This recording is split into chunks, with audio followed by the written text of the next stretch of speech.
Multi-Faith Neighbors Network really got its start in Qatar. We wanted to do something internationally, and Dr. Al-Naimi agreed to do it. It is important for all followers of faiths. We have to come together to bring ideas that really can bring people closer, working together, helping each other. And I think this is the idea behind this conference.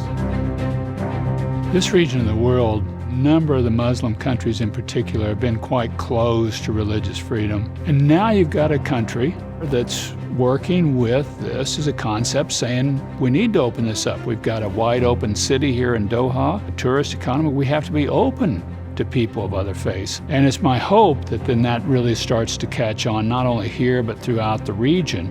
We have gathered in this conference lawmakers, business people, people from academia, have clergy, and we have influencers, think tank. All of them coming together, we have two groups. People talk about the law and governance, and people talk about grassroots movement. There were learnings on the rule of law component of the program that these people will take home to their countries that will greatly strengthen them and give them a broader perspective. Rule of law is very important for any society. It's got to reflect the culture, but it's also got to be equally applicable to all citizens. So does the law itself reflect the beliefs of the citizens? So a rule of law system has to be agreed upon by all participants and all citizens, and otherwise a society does not work.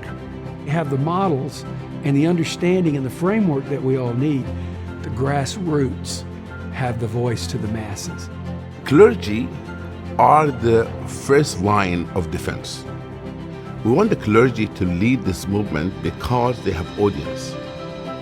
And the clergy are the one who are most trusted ambassadors and messengers to their community. How can we help and really get these people to know each other, really to reduce this tension? So we brought them in closed doors here for 3 days. And it was really amazing. They don't know each other. They never spoke to each other. Those leaders, they talk to each other, they communicate freely with each other. So you have majority and minority faith communities sitting at the table together, and with their government officials there, tell stories of the challenges they're all facing. Almost every major genocide we've seen in the world since World War II has been of a religious minority. We've got to guarantee that if you want to be a Muslim, you have the right to do that. If you want to be a Christian, you have the right to do it. And the government's role is to protect the right. If you're going to build bridges together, there seems sometimes to be this tension between the grassroots and the intelligentsia, if you will. How do we mesh that too? Because we need the framework, whether it's the legal scholars and the government leaders and the educational leaders and the clerics. We want everybody to go home and get to work. When we're working together like this, we're modeling the very kind of world that we're trying to create. We've tried fighting with each other, we've tried isolating each other, we've tried converting each other.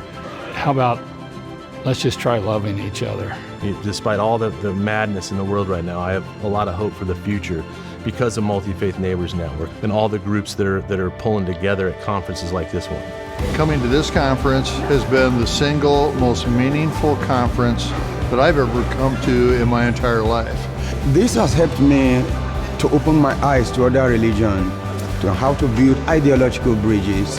And to be able to model what it is to have respectful, thoughtful conversations with people with whom we disagree and develop those relationships, to see that ricochet through our community, I think can only help us to lean into the love that is inherent in our faiths. It's a small step, but this is, of course, you're helping people to get together. When faith communities come together, it's so powerful to see what they can do. That interfaith really became a phenomenon that's been adopted by so many countries, so many people. I like to see it grow. If everyone that was in that room when we ended the conference, about 150 of us, if everyone in that room would come together and work, we would change the world. I told those people here to cancel your prejudice, cancel your hatred, cancel your bigotry, and open your heart and God will do miracles.